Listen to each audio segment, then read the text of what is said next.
선고 이후 보도된 제주 MBC 뉴스 기사 보셨습니까? 네. 헌재 결정에 반발 움직임이 없다는 말도 안 되는 프레임을 씌워서 마치 우리가 헌재 판결에 승복한 것처럼 교묘하게 포장해서 기사를 내보냈습니다. 여러분, 정말 승복하십니까? 승복할 수 없다. 네, 함께 외치겠습니다. 사기파면! 원천불로. 제가 사기파면 하면 후창도 같이 사기파면으로 해주시면 감사하겠습니다. 사기파면! 사기파면. 불복한다! 불복한다. 사기파면! 사기파면. 불복한다! 불복한다. 사기탄핵! 사기탄핵. 불복한다! 불복한다. 네, 감사합니다. 이제 아까 우리 청년분 자유롭게 발언하는 시간 가지도록 할 건데요. 아까 청년분, 네, 김동운 청년이라고 합니다. 네, 박수 부탁드릴게요.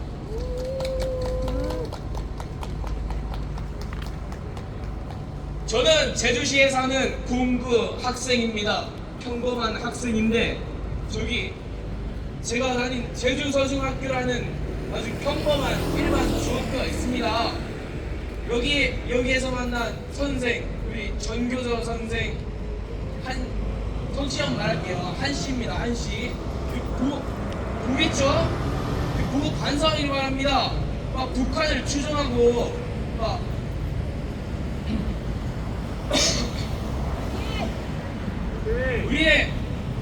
우리의 사람들, 우리 애국 시민 여러분을 구분하고 지향하지 않나?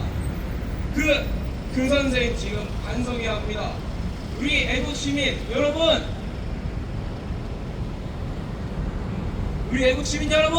네. 대한민국을 사랑하십니까? 네. 윤석열 대통령 각하를 사랑하십니까? 네.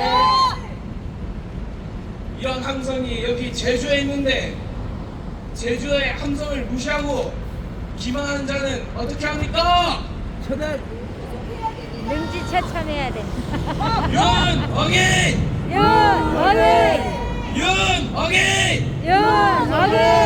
사기 탄핵! 사기탄핵. 각하하라! 각하하라.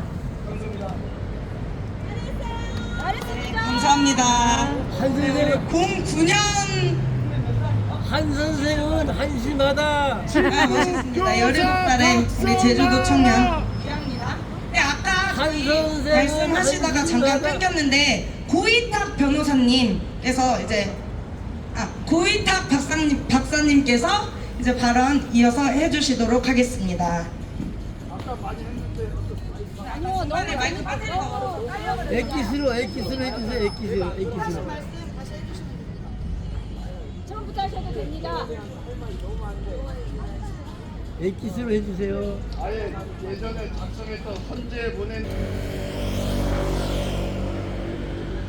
이게 옛날 우리 자리인데 우리 자리.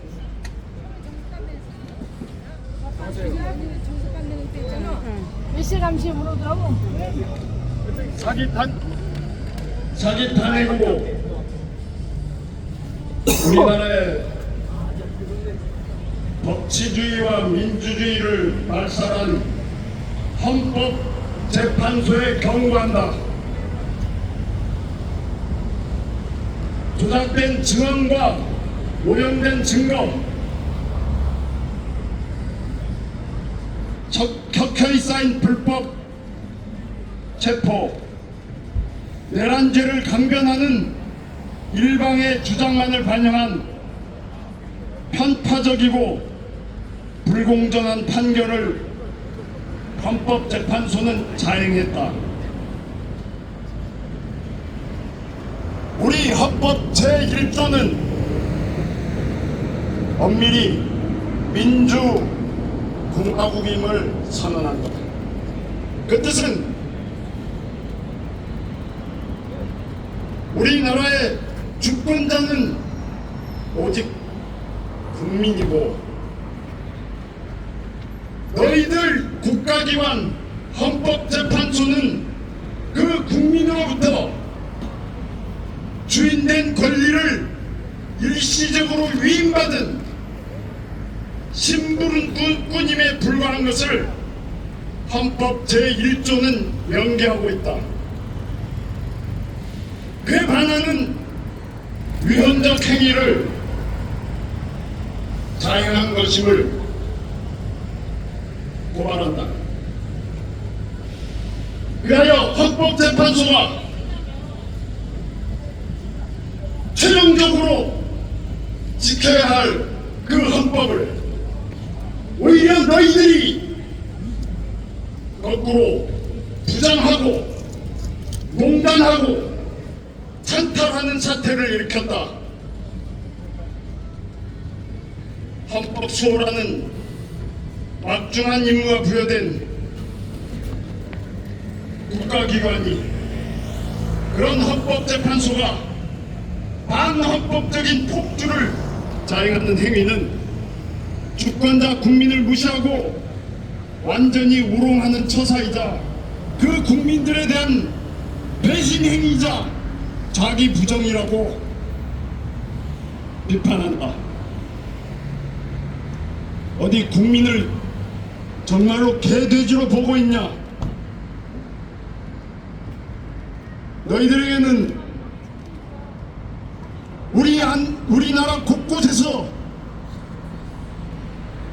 터져나오고 있는 공분의 목소리가 안 들리냐?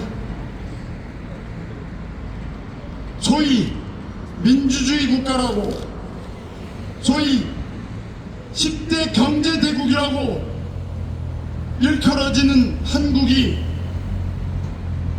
이제는 외국에서 조롱거리, 웃음거리가 되고 있는 게 안 보이냐?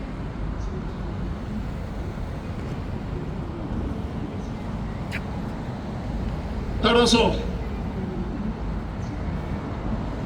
헌재가 자행한 절차적, 실체적 불공정한 판결을 철회하고 재심의할 것을 강력히 요청한다. 이를 거부할 시 제2의 6월항쟁, 제2의 민주화 운동이라 부를 만한 주권자 국민의 치열한 저항과 준엄한 심판에 직면할 것임을 엄중히 경고한다. 경고한다. 헌법은 국민과 국가 사이에 맺어진 정치적 약속입니다. 여러분, 정치학 용어로 사회계약이라고 합니다. 그 사회계약의 계약문서가 헌법입니다. 국민과 국가 사이에 맺은 계약문서입니다. 그래서 저희 국민은 국가를 위해서 저희가 땀을 흘려서 번 돈으로 세금을 내고, 그리고 나라를 국방의 의무를 다하기 위해서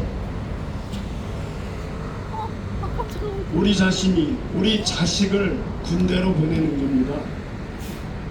만약 전쟁이 일어난다면 다시 총을 들고 나라를 지키기 위해서 나서겠다고 약속했습니다. 국민은. 그에 따라 국가 또한 그런 국민의 생명과 재산과 그리고 자유를 지키겠다고 약속한 게 헌법입니다. 우리 헌법의 존재 이유가 그런 겁니다.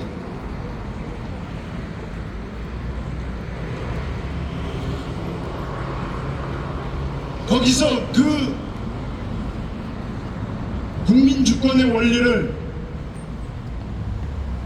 헌법에 명기한 가장 기본 원칙이 이른바 법치주의라고 부르는 겁니다. 그래서 모든 국민은 법 앞에서는 평등해야 된다. 왜? 옛날과 같이 왕이나 혹은 귀족층이나 힘센 사람들이 마음대로 지배할 수 없도록 하는, 그걸 정치학 용어로 자의적 지배라고 합니다. 자의적 지배를 할 수 없게끔 오직 법에 의해서만, 법이 지배하는, 어느 누구가 아니라 법이 지배하게끔 하는 그런 법의 지배 원리, 법치주의 원리를 천명한 겁니다. 그리고 그런 국민과 국가 간의 정치적 약속을 성실하게 위행하기 위해서는 국가기관 중에 어느 한 권력기관이 너무 세지면 그건 그것대로 독재, 자의적 지배를 할 수 있는 위험이 있기 때문에 삼권 분립을 규정한 겁니다. 대통령, 행정부, 국회, 사법부, 이 삼권이 서로 견제하면서 균형을 가져서 나라를 운영할 수 있도록, 대통령이 독재한다면 의회와 사법부가, 국회가 독재한다면 대통령과 사법부가 서로 견제할 수 있도록 만들어 놓은 게 삼권 분립입니다. 그 국가기관의 그런 자기 직무 기능을 권한이라고 칭하는 이유가 있습니다. 권한의 한은 한정한다는 뜻입니다. 당신들의 권력 행사는 여기까지만입니다. 그게 법률적으로 명기되어 있는 겁니다. 그게 법치주의고요. 국가 권력기관이 함부로 권력 행사를 함부로 못하도록, 그래서 권한이라고.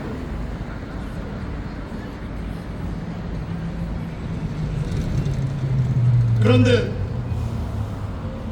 이른바 이재명 민주당 쪽에서 법률, 법에 의해서, 헌법에 의해서 등등 얘기할 때 걔들이 얘기하는 법에는 이런 헌법의 기본 정신이 빠져 있는, 그래서 그런 헌법의 기본 정신을 내 입각해서 하는 것처럼 위장하는 그런 속임수가 있습니다.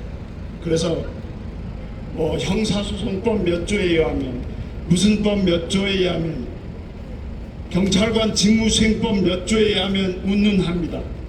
그러나 모든 법률은 헌법을 반영하는 법률입니다.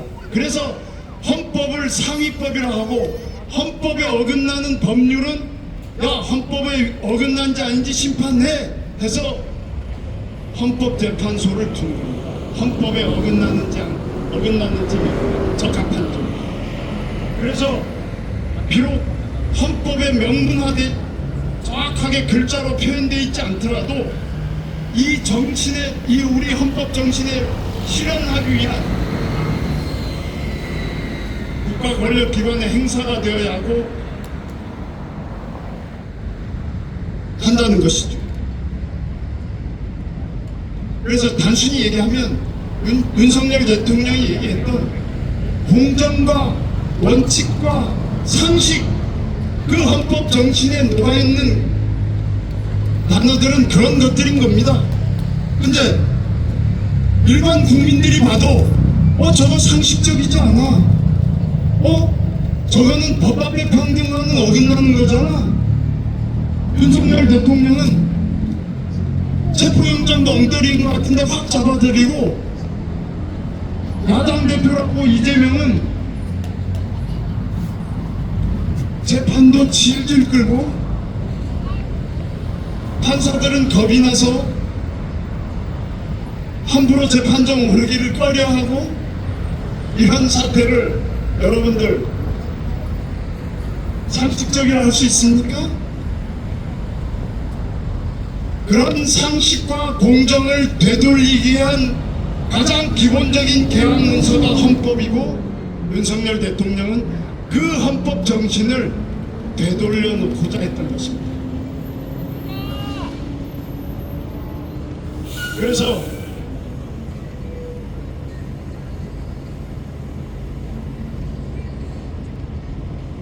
헌법재판소에게 부여된 임무는 바로 그런 이재명 민주당이 함부로만 싸질러대는 국회의원 다수면 얼마든지 제정할 수 있는 지 멋대로의 법률 개정을 체크해라, 혹은 사법부의 판결도 좀 이상하면 체크해라, 그런 국가기관의 권력적 행위가 헌법 정신에 부합하는지 아닌지 그걸 점검해라. 그게 헌법재판소에 부여된 임무임에도 불구하고 헌법재판소는 수많은 꼼수 탄핵으로 초래된 국정마비, 삼권 분립 유린 사태를 방치하고 급기야는 불법적이자 불공정한 탄핵을 결정하면서 삼권 분립을 파괴해버리는 무리수마저 감행했습니다. 헌법 정신의 가장 뼈대가 되는 법의 지배, 법치주의가 완전히 무력화돼 완전히 사망한, 완전히 조종을 알린 그런 날이 된 겁니다.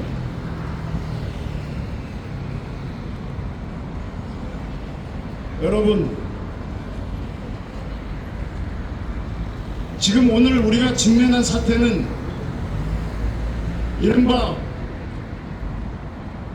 기존 KBS, MBC, SBS 혹은 종편이라 불리는 수많은 텔레비 방송, 그리고 수많은 조중동 등의 신문에서 그려내는 것과 같이 그렇게 지금 편안한 시점이 아닙니다. 아까도 말씀드렸지만 대통령 선거에서 까딱 잘못하면 미국 편이냐 그렇지 않느냐를 결정하는 그 세계적 형국 속에서 우리나라는 정말 건국 이래 가장 초유의 최고의 비상사태에 이르게 될지도 모릅니다. 깊이 생각해봐야 합니다. 마지막으로 아까 헌법재판소에 보냈던 마지막 경고문을 읽고 정리하도록 하겠습니다. 아유, 너무 멋있어. 이제 아니 우리나라 대통령 2번이나 탄핵될 줄 누가 알았냐. 헌법재판소에 열심히 국민 싸웁시다. 이름 지금 라이브 경고를 보낸다. 아니. 영상 법치주의 회복을 위해, 수고하십니다. 민주주의 수호를 위해, 국가의 정상화를 위해 절차적, 실체적, 불공정한 판결을 철회하고 즉각 재심의 과정에 들어갈 것을 강력히 요청한다. 이를 거부할 시 제2의 민주화운동이라 부를 만한 주권자 국민의 치열한 저항과 중엄한 심판에 직면할 것임을 마지막으로 엄중히 경고한다.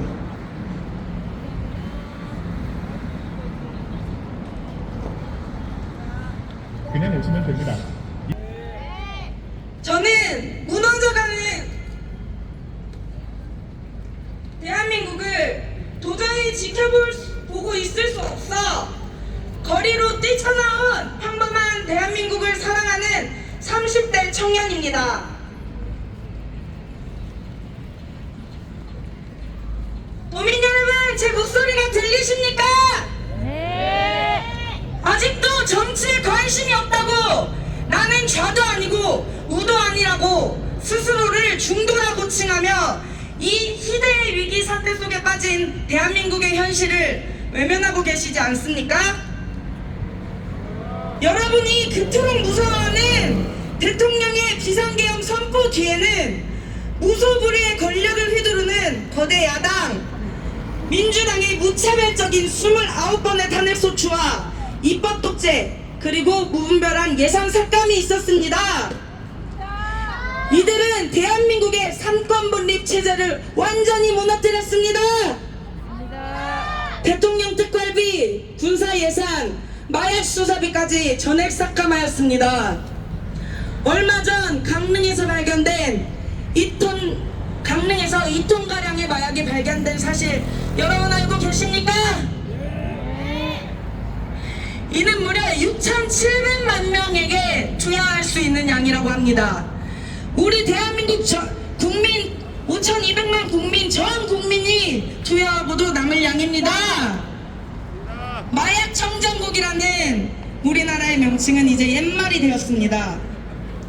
이처럼 대통령의 팔다리를 다 잘라내고 행정을 마비시키며 줄탄핵과 무차별한 예산 삭감으로 우리나라의 삼권 분립을 붕괴시키고 부패한 사법부, 입법부, 선관위,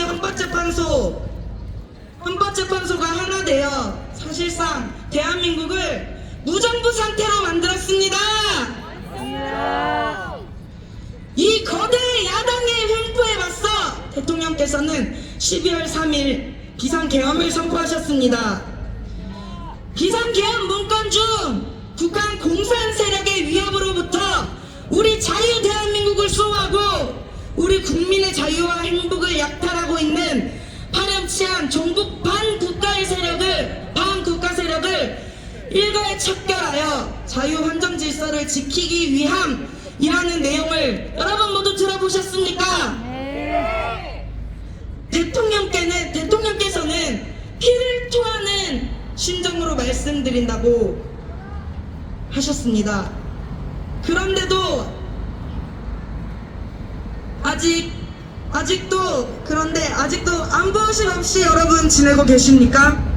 실제로 저 거대 야당은 자유민주주의에서 자유를 빼자는 주장이 나왔습니다. 여러분 알고 계십니까? 북한도 중국도 모두 민주주의입니다. 그리고 올해 2월 민노총 전직 간부가 김일성을 찬양하고 주체 사상을 미화하여 4,000쪽에 달하는 이적 자료를 소지한 사실이 밝혀졌습니다. 그리고 이외에도 국가보안법 폐지를 위한 청와대 청원을 하라고 유도하였고, 그리고 후쿠시마 오염수로 반일 감정을 고조시키라는 지령 등 북한의 지령을 받아 활동하는 사실이 102회나 있었다는 것이 팩트로 밝혀졌습니다. 이 파렴치한 종북 주사파 세력은 박근혜 전 대통령과 윤석열 대통령의 퇴진을 주도하며 그 앞에 민노총 간부를 내세웠습니다. 작년 11월 윤 대통령 퇴진 집회에서 경찰의 과잉 진압을 문제 삼아 민주당은 경찰청장에게 사과를 요구하였고 경찰청장이 이를 거절하자 경찰 특활비를 전액 삭감한 사실도 있습니다. 여러분 이거 모두 알고 계십니까? 이래도 아직도 요즘 세상에 간첩이 어딨어 이러실 겁니까? 민주당의 한 대통령 후보는 2017년 국민 면접 프로그램에서 노동부 장관의 민주노총 위원장을 앉히겠다고 했고, 이번 조기 대선 공약으로는 국방부 장관에 민간인을 임명한다고 하였습니다. 그리고 공수처를 대폭 강화시키겠다고 하였습니다. 방첩사는 3개로 분할을 시키겠다고 발언을 하였습니다. 여러분, 이거는 문민 통제를 명목으로 한 체제 전복의 시도입니다. 대통령 탄핵 후 제주시청에서 바로 이 자리에서 세대 전환 피켓을 들고 행진하는 반국가 세력들을 보셨습니까? 저는 그것을 보고 잠을 이룰 수가 없었습니다. 이래도 저 거대 야당과 민노총이 위헌 정당이 아니라고 생각하십니까? 실제로 우리나라에서 목사로 위장한 간첩, 그리고 충북, 창원, 제주도 등등 북한의 지령을 받고 활동한 사실이 지금 전부 북한의 지령을 받고 활동한 자들이 전부 기소된 사실이 모두 팩트로 밝혀졌습니다. 심지어 어제 4월 17일 조선공산당 100주년 기념식이 서울 서대문 형무소 역사관에서 열렸습니다. 여러분, 대한민국의 건국정신을 부정하고 자유민주주의를 외면하는, 이게 말이 되는 소리입니까? 저들이 지금 우리나라 땅, 안녕하세요, 대한민국 서울 한복판에서 공산당, 조선공산당 100주년 기념식을 열었습니다. 이게 말이 됩니까?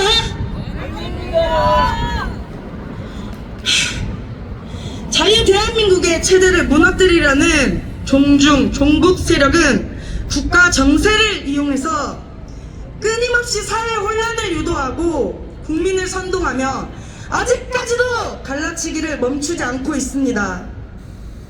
이뿐만인 줄 아십니까? 대한민국의 우리나라의 산업과 기업 기밀이 100건 이상 지금 중국에 유출되었습니다. 반도체 산업 기술도 이미 중국으로 넘어갔습니다. 이미 반도체 기술 중국이 우리나라 뛰어넘은 지 우리나라보다 앞서게 됐습니다. 하지만 그리고 중국 간첩들이, 유학생으로 위장한 중국 간첩들이 드론으로 군사시설과 국가 기밀시설을 촬영해도 간첩죄로 기소할 방법이 없다고 합니다. 이거 왜 그런 줄 아십니까? 바로 저 거대 야당이 지금 간첩죄 확대하자는 거 막고 있는 거예요. 맞습니다. 여러분, 이게 말이 됩니까? 반면 민주당은 진짜 국익에 1도 도움 안 되는 양국법, 노란봉투법, 차별금지법 등 나라를 망치는 악법을 24,000건이나 발의했습니다. 24,000건. 도대체 이 정당은 누구를 위한 정당입니까? 제주도민 여러분, 제주도 역시 심각합니다. 관광객 유치를 위해서 무사증 제도를 악용해 입도 불법 체류하거나 육지로 다시 미입국하는 사례가 빈번히 일어나고 있습니다. 이미 그 미입국자들 통계에도 잡히지 않는 경우가 많다고 해요. 과거에 우리 제주도는 상무의 섬이라고도 불렸습니다. 알고 계시죠? 네. 거지가 없다. 도둑, 대문, 거지가 없다고 해서 제주도는 상무의 섬이었습니다. 하지만 이제 전국에서 인구 대비 범죄율 1위를 찍었습니다. 실종, 강도, 살인, 마약, 강력범죄 등으로 우리 제주도가 평화의 섬이 아닌 공포의 섬이 되어버렸습니다.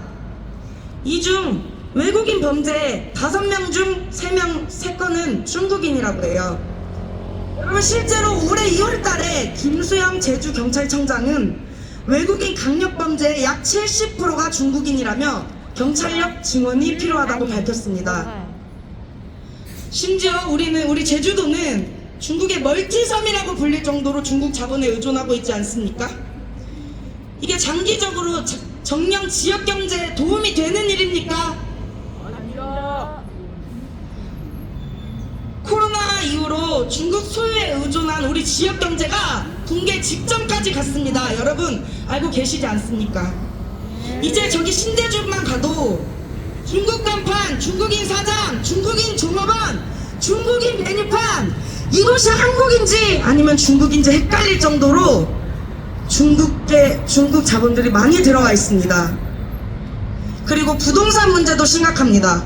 중국의 기업들이 지금 제주도의 해안가와 기업과 중국인들이 제주도의 해안가와 관광지 지역의 토지를 구매했고 심지어 군사시설 인근 토지까지 매입했다고 합니다. 이게 말이 됩니까? 여러분, 실제로 중국은 중앙사상과 중국몽 1대1의 전략으로 세계 질서를 재편하는 꿈을 꾸고 있습니다.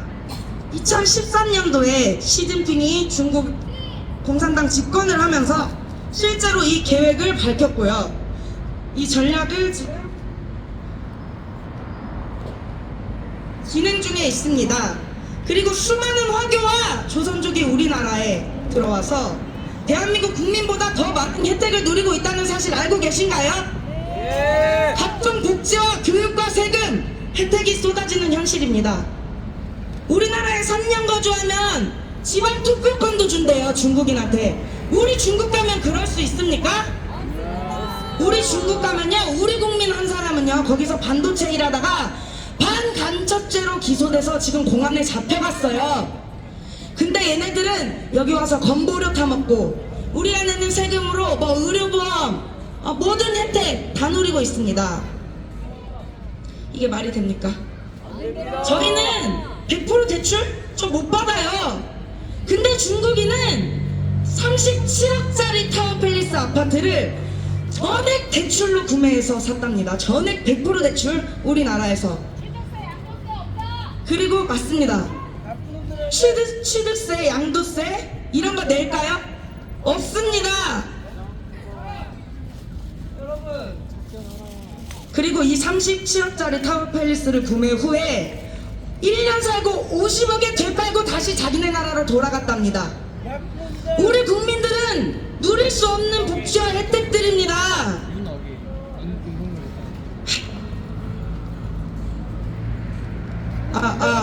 여러분, 지금 우리나라가 진짜 전망의 기로에 서 있다고 생각이 듭니다. 지금은 좌우 이념의 문제가 아니라고 생각합니다. 이번에 이제 6월 4일에 열리는 조기 대선이 진짜 우리의 마지막 선거가 될 수도 있습니다. 좌우를 떠나서 진짜로 우리 자유 대한민국을 지켜내느냐 아니면은 뺏기느냐, 그 기로에 서 있습니다. 우려했던 홍콩과 베네수엘라의 현실이 우리 눈앞에, 우리 코앞에 다가왔습니다. 여러분, 진짜로 이 현실을 외면한다면 우리에게 자유는 없습니다. 법과 원칙이 무너진 우리 대한민국, 진실을 얘기하고 사실을 얘기하면 극우가 되고, 선거에 대한 의혹을 국민이 제기하는데, 주권자가 제기하는데 음모론자로 몰아버리는 세상이 되었습니다. 바른 말을 하고 진실을 얘기하는데 극우 음모론자, 이렇게 몰고 있어요. 여러분, 이런 세상에서 살고 싶습니까? 저는 법과 원칙이, 저는 이런 세상에서 못 살겠습니다. 저는 법과 원칙이 바로 서고 상식이 통하는 세상에서 살고 싶습니다. 선조들의 피와 땀으로 지켜낸 자랑스러운 우리 대한민국이, 그리고 저와 우리 제주 도민분들, 그리고 앞으로 우리 아이들 미래 세대가 마음껏 꿈을 키울 수 있는 대한민국이 될 수 있도록, 우리 대한민국이, 자유 대한민국이 온전히 남을 수 있도록 도민 여러분 함께 지켜주십시오. 여러분 진짜 간절하게 호소드립니다. 감사합니다.